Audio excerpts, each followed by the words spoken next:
네, 반갑습니다. 오늘은 두 번째 시간이고요. 저번 시간에 불교란 무엇인가에 대해서 말씀을 드렸고, 오늘은 두 번째 시간으로 업이란 무엇인가.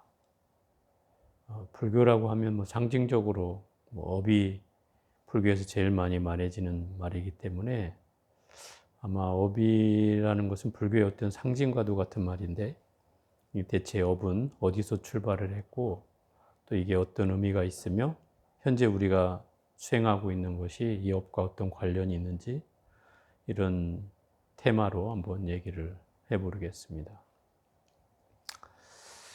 인도 당시에는 부처님이 깨달음을 얻기 이전에는 그 힌두교 전신인 바라문교라는 게 브라만이라고 불리는 종교가 있었고, 그 브라만에서는 업이라는 것을 그 운명론적으로 받아들여서 누구나 그 업이 있고 그 업은 변할 수 없이 정해져 있는 것이다라고 얘기돼서, 그 인도라는 건 주로 카스트 제도에 의해서 그 종교 계급인 브라만과 귀족 계급인 크샤트리아, 그리고 상인 계급인 바이샤, 천민 계급인 수드라까지 이 네 개의 사성제 계급이 다시 태어나도 또 브라만은 브라만대로, 크샤트리아는 크샤트리아 귀족대로, 상인은 상인대로, 천민은 천민대로 태어날 수밖에 없는 그런 운명론적이라고 여겨지는 부분이 없지 않았어요. 그걸 부처님이 보시고 그 업이라는 것을 다시 해석한 게 이제 불교적인 업의 해석이라고 할 수 있죠. 이게 원래는 이제 까르마라고 하는 말에서 이 업이라는 말이 나왔는데, 영어로 번역하면 이걸 액션 또는 액트라 그래서 그냥 행위라는 뜻으로 번역이 돼요. 행위라는 말로만 이제 설명을 하려면 이게 한계가 생겨나는데, 왜냐하면 이 업에는 행위 말고도 이미 생각과 또 말과 이런 것들이 같이 포함된다는 말씀이죠. 그래서 우리가 업을 얘기할 때 신구의 삼업이라고 얘기하는 것은 몸으로 짓는 업, 입으로 짓는 업, 생각으로 짓는 업이라고 하듯이, 이 업의 범위는 이렇게 행위만에 있지 않고 정신적인 부분과 또 언어적인 부분까지도 포함되는 것이 바로 이 업의 의미다. 그리고 이 업이라고 하는 말은 우리가 흔히 말하는 우리가 가지고 있는 직업군을 얘기할 때도 업이라는 말을 씁니다. 우리가 업을 삼다 이렇게 표현하잖아요. 그러면 전문적으로 어떤 일을 꾸준히 해가는 것을 이제 업을 삼아서 하는 일이다. 그래서 농사를 짓는 사람한테는 농업이라고 하고, 장사를 하는 사람한테는 상업이라 하고, 또 공장에서 일을 하는 사람들은 그걸 공업이라고 얘기한다. 그러면 그 상업, 농업, 공업에 붙어있는 업이라는 말은 결국 업을 삼아서 일을 하는 과정을 얘기하는 것이다. 전문적으로 어떤 일을 꾸준히 해가는 것을 업을 삼아서 일을 한다라고 얘기하는 거죠. 그러니까 이 업에는 정확하게 말하면 행위라는 의미가 출발점이지만, 여기에 정신적인 영역까지 보태어져서 우리가 흔히 행해지는 어떤 습, 내가 과거로부터 익혀온 습, 요즘 말로 하면 습관, 그것이 내가 전생의 습관이든 현생의 습관이든 앞으로 지어질 습관이든 간에 그것이 계속되는 것, 이것이 업의 어떤 의미의 특성이 아닐까 생각을 해봅니다. 왜냐하면 마치 우리가 물이라고 하는 것은 높은 데서 낮은 데로 흐르는 경향이 있잖아요. 이것은 흐름이거든, 흐름. 그죠? 그래서 물이 항상 수평이면, 웅덩이가 파져 있는 상태면 고여 있고, 또 고여 있지 않으면 흘러가게 돼 있는 것이 이 물의 특성이잖아요. 그런 것처럼 이 업이라는 것도 제가 볼 때는 이 흐름이 있다. 그래서 이거를 더 정확하게 의미를 하는 바를 찾자면 어떤 흐름, 보이지 않는 흐름이 있는 걸로 흘러가게 하는 그런 게 있는 특성을 가지고 있다. 그걸 경향성이라고 표현하는데 한쪽으로 치우쳐서 가려고 하는 특징. 그게 이제 업의 어떻게 보면 그 특성이라고 할 수 있는 거다. 그래서 이 업이라고 하는 건 속성이 늘 해왔던 걸 반복하려고 하는 습관이 있고 늘 했던 걸 유지하려는 습관이 있다. 그래서 그 상황을 계속 유지하려고 하기 때문에 그 습관을 바꾸는 게 어려워지는 이유다. 그게 속성이 그렇다는 뜻이다. 그래서 이 그 업은 몇 가지 특징이 있는데 어떤 의도가 있어야 한다는 거죠. 의도라고 하는 건 뭔가 하려고 하는 의지가 있을 때 그것이 업이 되는 것이고 그 업에 의해서 결국 어떤 인과응보라든지 그 결과가 따르게 되는 것이다. 그런 의도성이 있다는 게 특징이고 두 번째는 지속성. 금방 얘기한 것처럼 어떤 흐름이 있어서 그게 끊이지 않고 계속된다는 거죠. 그리고 지금 업을 지으면 언젠가는 또 받게 된다는 이게 그냥 끊어지지 않고 계속된다는 이게 지속성이다. 그 다음에 이 다양성이라고 하는 건 이 업에는 여러 가지가 있어요. 예를 들어 좋은 일만 있는 게 아니고 나쁜 일만 있는 게 아니라 이 모든 게 포함되어 있는 말이다. 또 심지어 좋지도 나쁘지도 않은 업도 있다.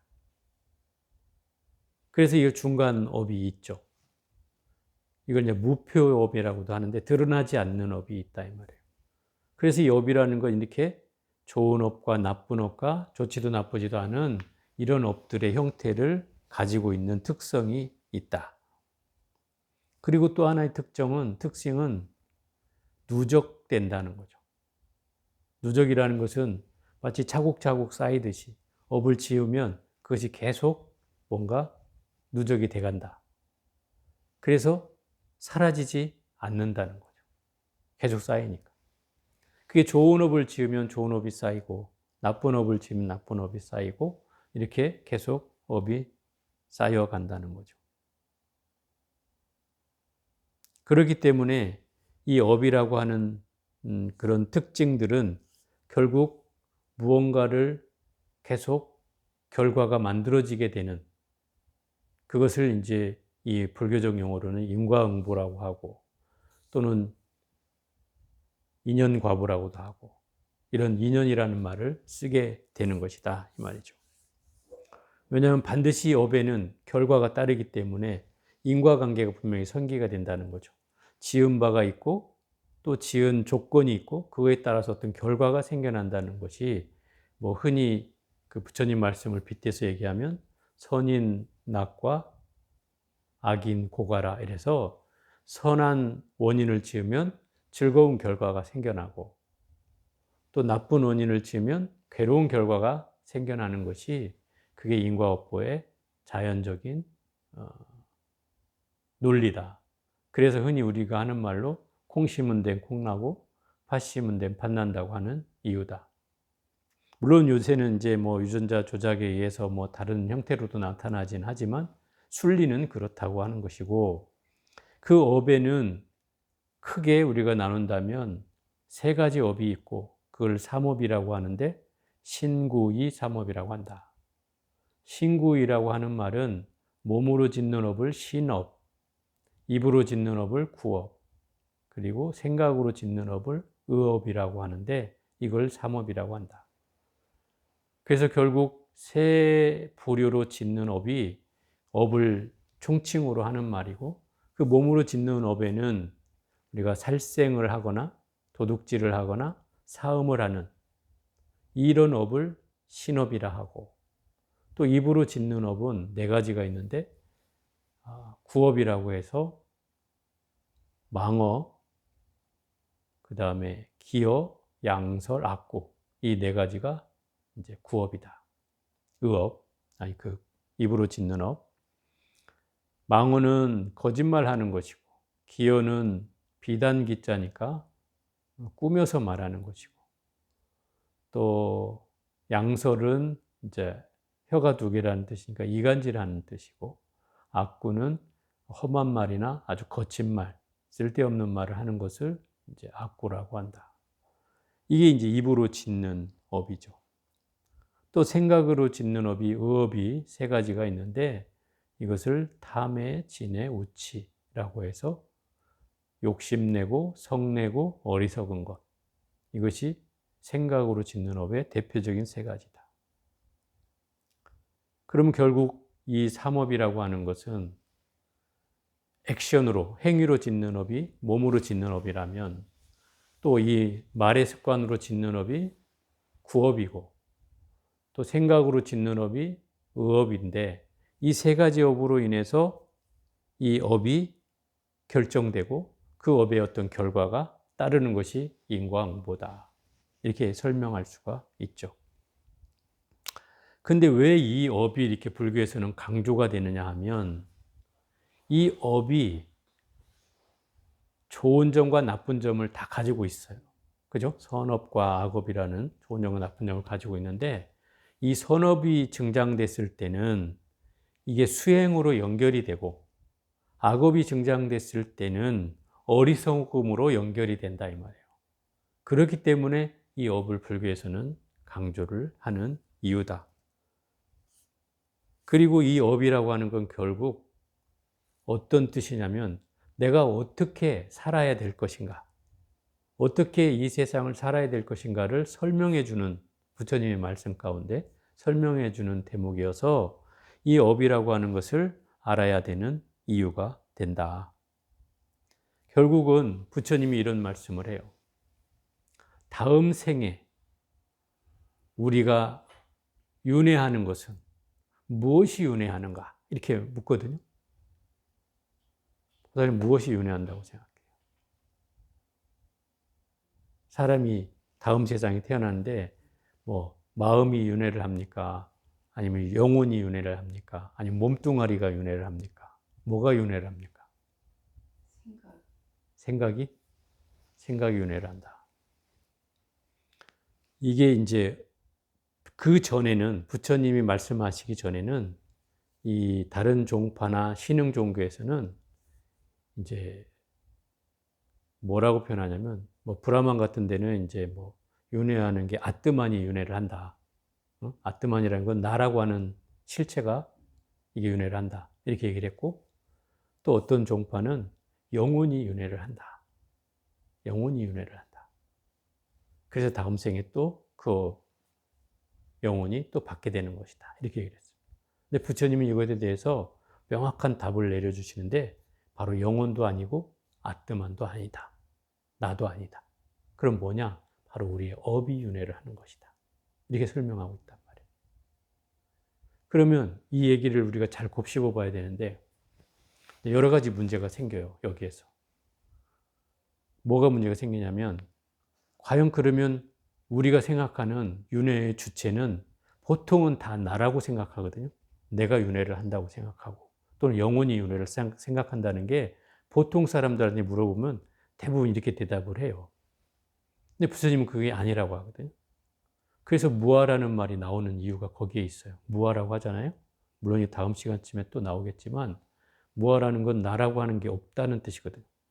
나라고 내세울 게 없다고 부처님이 전제했단 말이에요. 그죠? 나라고 하는 건 실체가 없기 때문에 영혼불멸하지 않기 때문에 나라고 할 수가 없다. 이랬잖아요. 그러니 윤회의 주체는 내가 될 수가 없는 거죠. 이미 나라고 부처님은 거부했다면 나는 될 수가 없다. 그리고 또 영혼이란 부처님이 그랬죠. 영혼이 만약에 윤회를 한다면 뭔가 어떤 실체가 있어야 될 거 아니냐. 근데 그렇지 않다는 거죠. 그러니 그것도 맞지 않다. 그래서 이 윤회는 실제로 이 업이 윤회하는 것이다. 이렇게 얘기를 하는 거죠. 그럼 우리가 바꿔서 얘기하면 업이 윤회한다고 하는 것은 내가 한 업 중에 내가 말하고 생각하고 행위한 그 모든 것들이 좋은 업이든 나쁜 업이든 좋지도 나쁘지도 않은 업이든 이 모든 게 내 안에 쌓여 있다가 다음 생을 넘어갈 때 그 업이 따라온다는 것이죠. 영혼이 따라오는 게 아니고 그 업이 따라가는 거예요. 그러니까 결국은 나한테 남아있는 건 그 업식만이 남아있게 되는 거죠. 그러니까 그 업식은 결국은 내 행위의 모든 것이잖아요. 그죠? 그 업식이라는 건 내 행위의 모든 것, 좋은 것이든 나쁜 것이든 뭐 좋지도 나쁘지도 않은 것이든 그런 모든 요소들이 다 쌓여 있잖아요. 누적돼 있단 말이에요. 그것이 결국 다음 생에 고스란히 살림살이로 따라붙는다 이 말이죠. 그러니까 내가 삶을 거듭할수록 그 누적된 삶의 무게는 계속 나를 따라오겠죠. 그럼 업이라는 게 농업, 상업 그 업을 그 업으로 쓰는 거예요? 그렇죠. 같은 말이에요. 거기서 나온 말이에요. 아까 제가 업을 삼다라고 얘기했잖아요. 그 업이라는 건 결국은 그런 흐름 속에서 계속되는 것을 말하기 때문에 그 업을 삼는다는 말도 거기에서 나온 말이죠. 결국은 우리가 이 과거, 현재, 미래를 연결할 때 거기에는 사실은 한 생각이 붙어요. 그렇겠죠? 뭐 화엄경에서도 얘기하지만 한 생각에 의해서 과거, 현재, 미래가 결정이 되고 또 그 생각으로 과거, 현재, 미래가 늘 연결된단 말이에요. 금방 한 생각은 과거가 되고 또 현재 일으키는 생각은 현재가 되고 아직 오지 않은 생각은 미래가 되는 이 경계가 계속 되풀이되잖아요. 그렇기 때문에 우리는 생각으로 이미 과거, 현재, 미래를 겪고 있고 또 이것을 우리가 시기적으로 얘기하면 전생과 현생과 내생이라는 걸 얘기하는 거고 공간적으로는 내 과거와 현재와 미래의 어떤 삶을 얘기하는 거고 또 거기에다 생각으로는 이미 지금 일으키는 생각과 전의 생각과 아직 하지 않은 생각들이 또 연결된단 말이죠. 이게 결국 과거, 현재, 미래에 연관된 윤회의 사슬이 우리가 눈으로 보여질 때는 당장 전생과 다음 생을 얘기하지만 불교의 윤회는 그걸 얘기하는 것 같지만 실상은 이미 이 생각 속에서 계속 윤회되고 있다는 거죠. 과거, 현재, 미래가 계속 되풀이되잖아요. 그리고 우리가 했던 생각이 없어지는 게 아니라 또 그게 되돌이표가 돼서 계속 돈단 말이죠. 또 다른 어떤 조건을 만나서 그 생각이 또 확장되거나 줄어들거나 하면서 계속 반복된다. 이게 업이잖아요. 끊임없이 일으켜가는 것들. 이렇게 이제 우리가 생각들이 계속 참세에 걸쳐서 이루어지고 있다. 그럼 부처님께서 왜 이런 업을 이렇게 얘기했을까? 또 몸으로 닦는 업, 입으로 닦는 업, 생각으로 닦는 업까지 얘기했을까? 이것은 저는 가장 중요한 게 수행에 있다라고 얘기 드리고 싶어요. 부처님이 업을 얘기한 것은 그 업을 닦아야 결국 우리에게 그 복이라는 것이 생겨나고 또 공덕이라는 게 생겨나고 또 그 공덕에 의해서 수행력을 담보하게 된다. 수행에 장애가 없어지는 거기 때문에 그래서 수행력을 담보하게 되는 거다. 그러니 그 업을 닦는다는 것은 결국 마음을 닦는다는 것이다. 그래서 결국 내가 스스로 이 업을 닦음으로 인해서 모든 경전에 그 말이 나와요. 선업을 증장해야 깨달음의 초석이 된다. 보리심을 일으키는 중요한 단서가 된다. 뭐 이런 표현들이 많거든요. 그 얘기는 결국 우리가 몸으로 선업을 쌓고 또 입으로 선업을 짓고 또 생각으로 그 업들을 다스려서 결국은 어떤 지혜로 나아가는 그런 초석이 되는 것이 바로 이 업을 닦는다는 것이다. 그것이 결국은 부처님께서 업이라는 것을 그렇게 강조하셨던 저는 이유라고 생각을 합니다.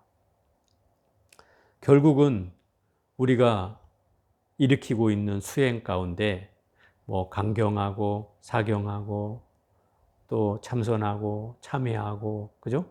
발언하고 하는 이 내용들이 결국 선업을 증장시키는 거다 이 말이에요. 따져보면 그 어부 공덕을 증장시켜서 지혜로 나아가는데 가장 큰 과정을 우리는 겪고 있는 것이다. 그래서 지혜는 일시에 얻어지는 사람도 있지만 이 중생들이 미혹한 연고로 어리석은 연고로 결국 열심히 닦아야만이 이 지혜의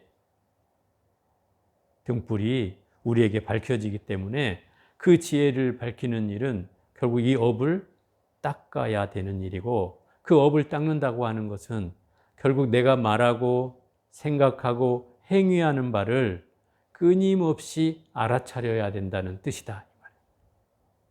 그래야만이 이 업을 선업으로 바꾸고 정장시킬 수 있다는 거죠. 왜냐하면 이 업이라는 것에 우리가 굴레에 떨어지면 늘 우리는 습관이 반복된 듯이 살생을 하던 사람은 늘 살생을 하려 할 것이고, 그죠? 도둑질을 하던 사람은 늘 도둑질을 하려 할 것이고, 또 사음을 하던 사람은 늘 사음을 하려고 하겠죠. 또 입으로 짓는 업으로 거짓말을 한 사람은 늘 거짓말에 휩싸이겠고, 또 꾸며서 말하는 사람이 좋아하는 사람은 늘 꾸며서 말하기를 할 것이고, 또 이간질을 하기를 좋아하는 사람은 늘 끊임없이 이간질을 할 것이며, 또 험한 말, 거친 말, 쓸데없는 말을 일삼는 사람은 늘 그런 말이 습관이 되어서 남이 뭐라고 해든 말든 그걸 늘 해가게 된다는 거죠. 이게 업의 경향성이라 이 말이에요. 그 흐름에 놓여 있다. 그래서 업을 바꾼다는 일은 내가 이것을 알아차리지 않으면 결국 불가능하다고까지 얘기할 수 있다. 그 업을 바꿔야 이게 우리가 선업으로 바뀌고, 그 선업에 의해서 지혜로 증장을 해갈 터인데, 그러기 위해서 필요한 마음은 결국 내가 짓고 있는 바를 알아차려야 된다는 거예요. 핵심이 거기에 있어요. 알아차리지 않으면 이 업은 결국은 수동적으로 늘 받게 되는 결과로 만들어지고, 늘 그야말로 우리는 이 업 속에서 헤어날 길이 없어진다. 그리고 또 하나 말씀드리고 싶은 건, 우리가 끊임없이 사경하고 강경하고 참회하고, 그죠? 참선하고 이런 일과 수행을 끊임없이 해가지만, 그럼에도 불구하고 내가 달라지지 않는다면, 달라졌다면 이제 그건 좋은 일인데, 달라지지 않는다면 그것은 분명히 이유가 있다는 거죠. 모든 사람이 공부를 했을 때 달라져야 된다는 건 기본적인, 어찌 보면 흐름이죠. 그리고 누구라도 그렇게 돼야 가능한 일이에요. 그런데 그것을 가능하지 않게 하는 것은 결국 자기의 의지에 있다. 알아차림에 있다. 이 말이에요. 왜냐하면 자기가 업을 짓고도 업을 지은지를 모른다면 그 업은 정화될 가능성이 없잖아요. 없죠. 못 알아차리니까. 그러면 그 업의 정화가 안 되면 어떻게 돼요? 아까 제가 계속 누적된다 그랬잖아요. 그러면 쌓여가겠죠. 계속 쌓여간단 말이에요. 그러면 그 업은 어떻게 돼요? 다음 생에 또 그 업이 남아서 나의 삶을 또 결정짓는 이유가 되겠죠. 이렇게 한번 얘기해 볼게요. 어떤 사람이 어느 집안의 부모의 자식으로 태어났어요.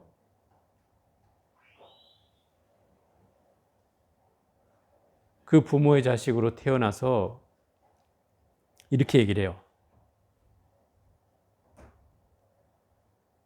부모를 한탄하죠.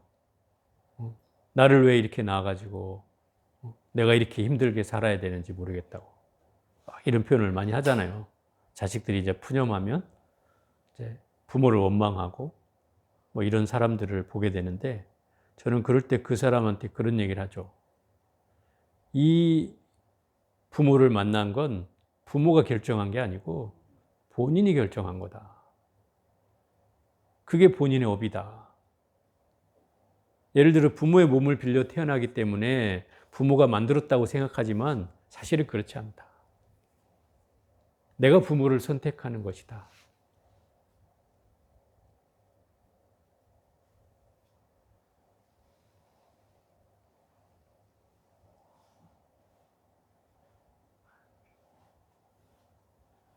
그래서 그 선택이라고 하는 것이 결국은 자식이 부모한테 그 형태를 이해하지 못하기 때문에 부모를 원망하지만, 실상은 내가 부모를 선택해서 그 몸에 기탁하게 되는 거예요. 원리가, 불교적인 원리로 설명하면 그래요. 그 얘기는 무슨 얘기냐면, 우리가 흔히 동업중생이라고 하잖아요. 동업중생. 들어봤죠? 동업중생이란 말은 나와 비슷한 업을 가진 사람하고 만나게 된다는 거예요. 동업중생. 우리가 이렇게 같이 이렇게 공부하고 있으면 이게 동업중생이에요. 같은 업을 가졌기 때문에 이 자리에 모여서 같이 공부를 하게 되는 것이다 이 말이에요. 그런 것과 같아요. 그러니 내가 부모를 만나는 것도 내가 동업중생을 만나는 거예요. 그럼 내가 비슷한 업을 가졌기 때문에 그 사람과 비슷한 업을 가진 사람끼리 만나지는 거죠. 우리는 그걸 과학적으로는 유전적 인자가 같아서 비슷하다고 얘기해요. 그렇게 얘기하죠. 근데 불교적으로 보면 이게 동업중생끼리 만나지는 거예요. 그러니까 누가 누구를 원망할 이유가 없는 거죠. 없어요. 그게 현실이죠. 이게 불교적 시각으로 보면 그렇다는 거예요. 그러니까 자식이 부모를 원망한다는 것은 자기 선택을 후회하는 일이다 이 말이죠. 결국은. 자기가 선택한 일이기 때문에. 만약에 이런 거예요. 반대로 얘기하면 내가 좋은 업을 지었다면, 좋은 업을 증장해서 계속 좋은 업을 지었다면 당연히 좋은 사람을 만나겠죠. 그렇지 않겠어요? 그 동업중생을 만나니까 당연히 그 좋은 업을 가진 사람을 만나게 되는 거예요. 그런데 내가 뭔가 부모가 원망될 만큼 비루한 부모를 만났다면 그것은 내가 비루한 업을 가졌기 때문에 그렇다 이 말인 거죠. 그러니 결국은 이 업이라는 건 누구를 원망할 수 있는 것이 아니다 이 말이죠. 기본적으로. 왜? 우리가 업은 내가 받고 내가 짓기 때문에 자작자수잖아요. 내가 받고 내가 짓기 때문에 결국은 나의 의지에 달려있는 문제지 누구에 의해서 결정되는 게 아니다 이 말이죠. 그게 불교에서 말하는 업의 특징이에요. 누구에 의해서 이루어지는 일이 아니다. 내 스스로 짓고 내 스스로 받는 것이기 때문에 내가 짓는 경우에 따라서 업의 정도를 나눌 때 이 사람은 우리가 선업이 몇 프로 지었다. 평생을 살면서 또 악업을 몇 프로 지었다. 또 선업도 악업도 아닌 업을 몇 프로 지었다. 만약 이렇게 된다면 그 업이 고스란히 다음 윤회를 해서 다음 생에 태어날 때 고스란히 그 업이 남아있다 하니까 결국 그 업을 가지고 그 업이 유사한 사람한테 기탁이 되는 거죠. 그게 이제 동업중생을 만난다는 뜻이다 이 말이에요. 그러니 우리가 누구를 원망하고 누구를 잘못 태어났다고 얘기하는 건 그것은 어리석은 일일 수밖에 없는 거죠. 결국 자기가 지은 바대로 만나지는 거예요. 그러면 우리가 흔히 말하는 대로 이런 거잖아요. 복 있는 사람을 보면 요즘 사람들이 흔히 하는 말로 저 사람은 전생에 나라를 구했나 이런 말 쓰잖아요. 실제로 어떤 그런 공덕이 지어졌기 때문에 좋은 결과를 만나지는 거죠. 그건 저는 당연하다고 생각해요. 예를 들어서 부잣집의 자식으로 태어났다. 요즘 말로 막 금수저, 막 다이아몬드 수저 막 이러는데 그런 사람은 태어났다. 그럼 그 사람은 무슨 백으로 됐을까? 사람들은 그걸 궁금해하기도 하고 또 그를 시기와 질시의 대상으로 보기도 하지만 실제로 그럴 만한 이유가 있다는 거죠. 불교적인 업으로 보면 분명히 과거에 그런 선업을 증장해서 충분히 쌓은 공덕이 있기 때문에 그런 집에 태어나게 되는 거예요. 그건 당연한 결론이죠. 어찌 보면 그런 거를 무시해버리면 단상 이 생만 놓고 보면 지난 하나 다를 게 뭐가 있다고 내가 저놈은 저런 데 태어나 우리는 왜 이렇게 하찮은 데 태어났나 이렇게 푸념을 하지만 실상은 그렇지 않다는 거죠. 그 인과는 분명하다. 부처님이 이 인과가 한치의 오차도 없다 그런다. 분명히 과거에 지은 바만큼 현재 받게 돼 있다라고 하는 거예요. 그러니 우리의 삶이라는 건 어찌 보면 물론 과거의 그 결정사항도 중요한 부분이지만 지금 현재 내가 어떻게 어떤 의지로 어떤 마음으로 사느냐 어떤 마음을 갖느냐 어떤 마음을 닦느냐 어떤 마음을 알아차리느냐에 따라서 우리의 업은 달라질 수 있다. 그럼 우리가 과거를 묻지 말고 사실은 지금 현재를 알아차려야 되는 게 더 핵심인 거죠. 그래서 부처님이 이렇게 얘기를 해요. 전생이 궁금한 사람이 찾아와서 부처님한테 전생을 알려달라 그래요. 그 부처님이 대답을 해줬을까요? 이렇게 물어봐요. 부처님이요, 저의 과거는, 저의 전생은 어떤 것입니까? 부처님 물어요. 전생이 알고 싶으냐? 네, 무척 궁금합니다. 네 자신을 봐라. 그래. 지금의 자신. 그리고 또 물어요. 어떤 사람이 찾아와서 저는 미래가 궁금합니다. 앞으로 어떻게 살아야 되는지, 또 어떻게 내가 해야 미래를 맞이할 수 있는지 이 미래를 알고 싶습니다. 저 미래가 궁금하냐? 네 현재를 봐라.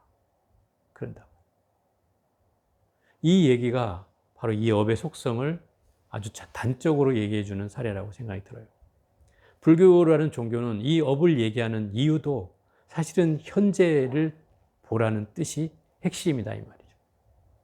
왜냐하면 다 과거의 업을 얘기하고 있지만 부처님이 과거의 업을 얘기한다고 해서 그 과거의 업을 결정지은 것을 어떻게 하라는 얘기가 아니라 그 과거에 잘못 지은 업 때문에 지금 현재 이렇게 받고 있으니 부득이 내가 모르는 것은 어찌할 수 없다 하더라도 지금 현재 알아차리는 이 순간에 어떤 생각과 어떤 말과 어떤 행위를 함에 따라서 그 업은 어떻게 돼요? 달라질 수 있다는 뜻이죠.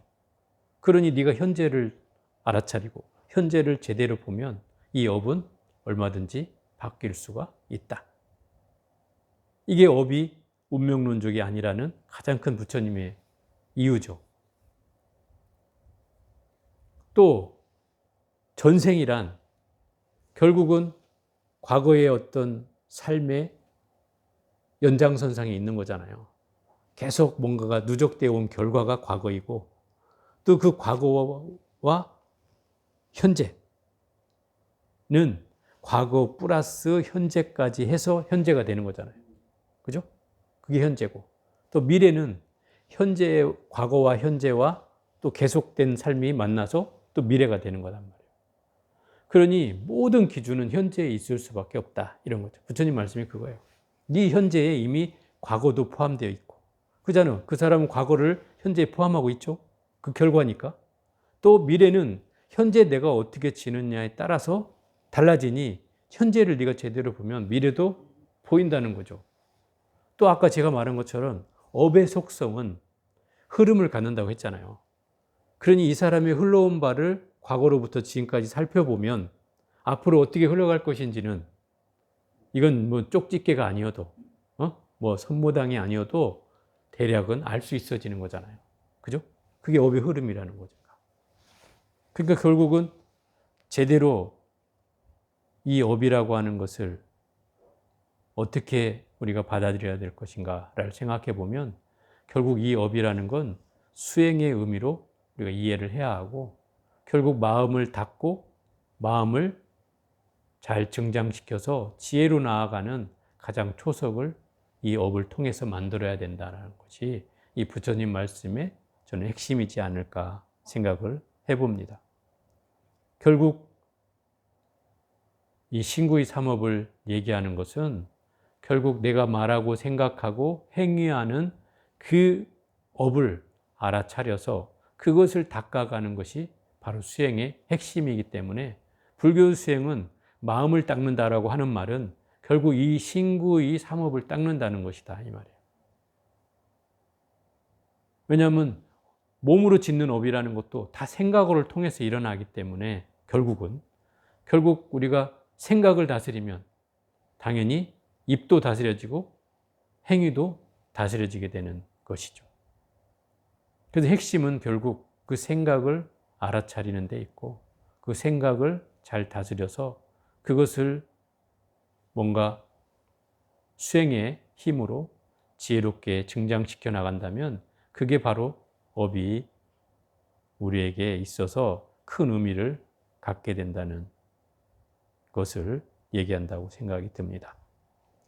자, 오늘은 여기까지 해보겠습니다.